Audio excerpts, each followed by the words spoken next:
ಅಗಸೆ ಬೀಜ ಅಥವಾ ಫ್ಲ್ಯಾಕ್ಸ್ ಬೀಜ ನೀವು ನೋಡಿರಬಹುದು. ಯಾರು ತೂಕ ಇಳಿಸಬೇಕೆಂದಿರುತ್ತಾರೋ ಅವರು ಹೆಚ್ಚಾಗಿ ಇದನ್ನು ಸೇವಿಸುತ್ತಾರೆ. ಹಾಗಂದ ಮಾತ್ರಕ್ಕೆ ಇದು ಬರೀ ತೂಕ ಇಳಿಸಲು ಸಹಕಾರಿಯಲ್ಲ. ಅಗಸೆ ಬೀಜವನ್ನು ಸೇವಿಸುವುದರಿಂದ ಇನ್ನೂ ಹಲವಾರು ಪ್ರಯೋಜನಗಳಿವೆ. ಭಾರತದಲ್ಲಿ ಸಾವಿರಾರು ವರ್ಷಗಳಿಂದ ಅಗಸೆ ಬೀಜವನ್ನು ಆಯುರ್ವೇದ ಔಷಧದಲ್ಲಿ ಬಳಸಲಾಗುತ್ತಿದೆ. ಅಗಸೆ ಬೀಜವು ಬೀಜ, ಎಣ್ಣೆ, ಪುಡಿ, ಮಾತ್ರೆಗಳು, ಕ್ಯಾಪ್ಸುಲ್ಗಳು ಮತ್ತು ಹಿಟ್ಟಿನ ರೂಪದಲ್ಲಿ ಲಭ್ಯವಿದೆ.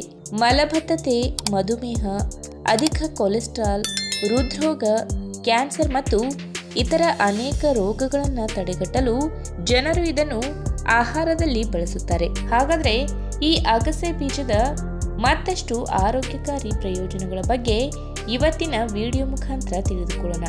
ಅದಕ್ಕಿಂತ ಮುಂಚೆ ನೀವಿನ್ನೂ ನಮ್ಮ ಚಾನಲ್ಗೆ ಸಬ್ಸ್ಕ್ರೈಬ್ ಆಗಿಲ್ಲ ಅಂದರೆ ಪ್ಲೀಸ್ ಸಬ್ಸ್ಕ್ರೈಬ್ ಮಾಡ್ಕೊಳ್ಳಿ. ಹಾಗೆ ಪಕ್ಕದಲ್ಲೇ ಇರುವಂತಹ ಬೆಲ್ ಐಕನ್ನ ಕ್ಲಿಕ್ ಮಾಡಿ. ಅಗಸೆ ಬೀಜದ ಸೇವನೆಯು ವಿವಿಧ ರೋಗಗಳ ಅಪಾಯವನ್ನು ಕಡಿಮೆ ಮಾಡಲು ಸಹಾಯ ಮಾಡುತ್ತದೆ. ಅಗಸೆ ಬೀಜಗಳು ಫೈಬರ್ನಲ್ಲಿ ಸಮೃದ್ಧವಾಗಿವೆ. ಅದಕ್ಕಾಗಿ ಇದನ್ನು ನಿಯಮಿತವಾಗಿ ಸೇವಿಸುವುದರಿಂದ ಮಲಬದ್ಧತೆಯ ಸಮಸ್ಯೆಯನ್ನು ತೊಡೆದುಹಾಕಲು ಮತ್ತು ಜೀರ್ಣಕ್ರಿಯೆಯನ್ನು ಸುಧಾರಿಸಲು ಸಹಾಯ ಮಾಡುತ್ತದೆ. ಅಷ್ಟೇ ಅಲ್ಲದೆ ಅಗಸೆ ಬೀಜಗಳು ಕೆಟ್ಟ ಕೊಲೆಸ್ಟ್ರಾಲ್ ಅನ್ನು ಕಡಿಮೆ ಮಾಡುವುದರ ಜೊತೆಗೆ ಉತ್ತಮ ಕೊಲೆಸ್ಟ್ರಾಲ್ ಅನ್ನು ಸುಧಾರಿಸುತ್ತದೆ. ಇದರಿಂದಾಗಿ ನೀವು ರಕ್ತದ ಕೊಲೆಸ್ಟ್ರಾಲ್ ಮಟ್ಟವನ್ನು ನಿರ್ವಹಿಸಲು ಮತ್ತು ಹೃದಯದ ಆರೋಗ್ಯವನ್ನು ಸುಧಾರಿಸಲು ಸಹಾಯ ಮಾಡುತ್ತದೆ. ಇನ್ನು ಮಧುಮೇಹ ರೋಗಿಗಳಲ್ಲಿ ರಕ್ತದಲ್ಲಿನ ಸಕ್ಕರೆಯ ಮಟ್ಟವನ್ನು ಕಡಿಮೆ ಮಾಡಲು ಅಗಸೆ ಬೀಜಗಳು ಸಹಾಯಕವಾಗಿವೆ. ಇದರ ಕರಗುವ ಫೈಬರ್ ನಿಮಗೆ ಬೇಗನೆ ಹಸಿವಾಗದಂತೆ ಮಾಡಲು ಸಹಾಯ ಮಾಡುತ್ತದೆ. ಆದ್ದರಿಂದ ತೂಕ ನಷ್ಟದ ಪ್ರಯತ್ನದಲ್ಲಿರುವವರಿಗೆ ಮತ್ತು ಬೊಜ್ಜು ಹೊಂದಿರುವವರಿಗೆ ಇದು ಉತ್ತಮವಾಗಿದೆ. ಇನ್ನು ಇದು ರುಚಿಯಲ್ಲಿ ಸಿಹಿ ಮತ್ತು ಕಹಿಯಾಗಿದ್ದು ಲೋಳೆಯಂತಿರುತ್ತದೆ. ಆದ್ದರಿಂದ ಜೀರ್ಣಿಸಿಕೊಳ್ಳಲು ಕಷ್ಟವಾಗುತ್ತದೆ. ಇದು ನರಸಿಡಿತ, ಪಾರ್ಶ್ವವಾಯು, ಸಂಧಿವಾತದಂತಹ ವಾತ ಅಸ್ವಸ್ಥತೆಗಳಿಗೆ ಉಪಯುಕ್ತವಾಗಿದೆ. ಇದು ವಾತವನ್ನು ಸಮತೋಲನಗೊಳಿಸುತ್ತದೆ, ಆದರೆ ಪಿತ್ತ ಮತ್ತು ಕಫವನ್ನು ಉಲ್ಬಣಗೊಳಿಸುತ್ತದೆ. ಆದ್ದರಿಂದ ಅತಿಯಾದ ರಕ್ತಸ್ರಾವದ ಅಸ್ವಸ್ಥತೆಗಳಿಂದ ಬಳಲುತ್ತಿರುವ ಮತ್ತು ಗರ್ಭಧರಿಸಿರುವವರು ಇದನ್ನು ಎಚ್ಚರಿಕೆಯಿಂದ ಬಳಸಬೇಕು. ಇನ್ನು ಅಗಸೆ ಬೀಜವನ್ನು ನೀವು ಹಾಗೆ ಸೇವಿಸಿದರೆ ಅದು ನಿಮ್ಮ ಮಲದ ಜೊತೆಗೆ ಹಾಗೆಯೇ ಹೊರಹೋಗುತ್ತದೆ. ಅದಕ್ಕಾಗಿ ನೀವು ಈ ಬೀಜವನ್ನು ಪುಡಿ ಮಾಡಿ ಸೇವಿಸಿ. ಇಲ್ಲವಾದರೆ ಇದನ್ನು ನೀರಿನಲ್ಲಿ ನೆನೆಸಿಟ್ಟು ಕೂಡ ಸೇವಿಸಬಹುದು. ಅಗಸೆ ಬೀಜದ ಎಣ್ಣೆಯನ್ನು ಕೈಕಾಲು ನೋವಿಗೂ ಬಳಸಬಹುದಾಗಿದೆ. ಸಾಮಾನ್ಯವಾಗಿ ಮಾರುಕಟ್ಟೆಯಲ್ಲಿ ಯಾವುದು ಬೆಲೆಯಲ್ಲಿ ಸ್ವಲ್ಪ ದುಬಾರಿ ಎನಿಸುತ್ತದೆಯೋ ಅಂತಹ ಆಹಾರ ಪದಾರ್ಥದಿಂದ ಆರೋಗ್ಯಕ್ಕೆ ಸಿಗುವ ಲಾಭಗಳು ಸ್ವಲ್ಪ ಹೆಚ್ಚು ಎಂದೇ ಹೇಳಬಹುದು. ಇದಕ್ಕೆ ಒಳ್ಳೆಯ ಉದಾಹರಣೆ ಎಂದರೆ ವನ ಬೀಜಗಳು ಅಥವಾ ಡ್ರೈ ಫ್ರೂಟ್ಸ್ ಎಂದು ಹೇಳಬಹುದು. ಯಾಕಂದ್ರೆ ಬೆಲೆಯಲ್ಲಿ ದುಬಾರಿ ಅನಿಸಿದರೂ ಕೂಡ ಇವುಗಳಲ್ಲಿ ಹಲವಾರು ಬಗೆಯ ಪೋಷಕಾಂಶಗಳು ಅಡಗಿವೆ. ಹೀಗಾಗಿ ಇಂತಹ ವನ ಫಲಗಳನ್ನ ನಿತ್ಯವೂ ಮಿತವಾಗಿ ಸೇವನೆ ಮಾಡುವುದರಿಂದ ಖಂಡಿತವಾಗಿಯೂ ಹಲವಾರು ರೀತಿಯ ಅನಾರೋಗ್ಯಗಳಿಂದ ದೂರವಿರಬಹುದು.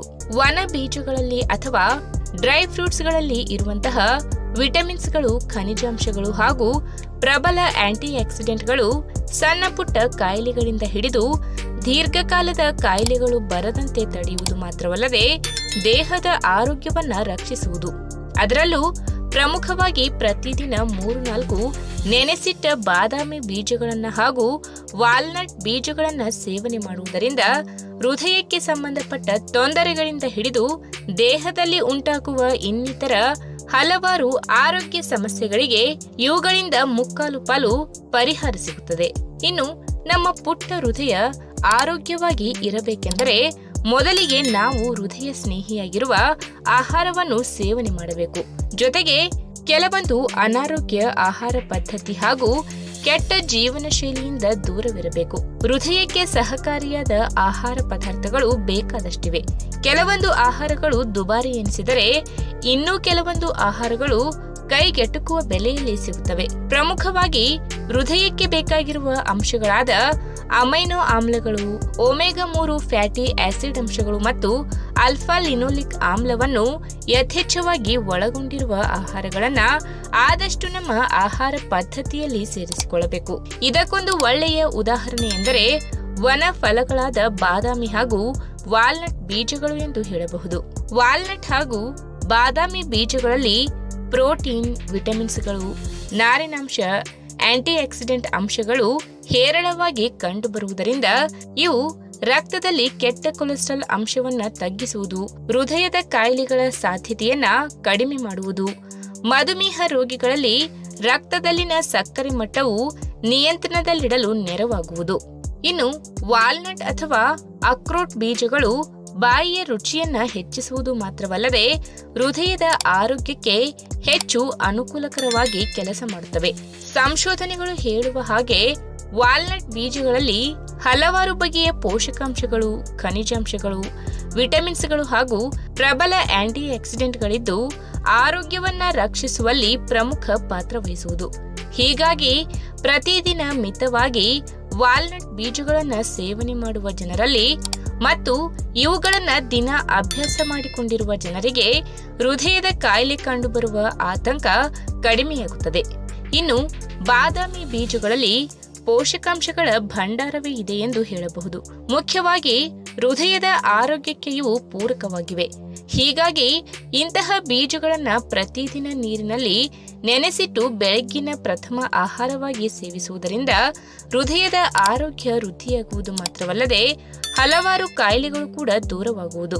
ಪ್ರಮುಖವಾಗಿ ಬಾದಾಮಿ ಉತ್ತಮ ಪ್ರಮಾಣದ ಕರಗುವ ನಾರಿನಾಂಶ, protein, vitamin E, magnesium, antioxidant ಹಾಗೂ ಇತರ ಪೋಷಕಾಂಶಗಳು ಯಥೇಚ್ಛವಾಗಿ ಕಂಡುಬರುತ್ತವೆ.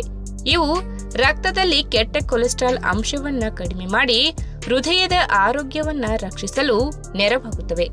ಈ ವಿಡಿಯೋ ನಿಮಗೆ ಇಷ್ಟವಾದಲ್ಲಿ ತಪ್ಪದೆ ಲೈಕ್ ಮಾಡಿ, ಶೇರ್ ಮಾಡಿ, ಹಾಗೆ ನಿಮ್ಮ ಅನಿಸಿಕೆನ ಕಮೆಂಟ್ ಮೂಲಕ ತಿಳಿಸಿ.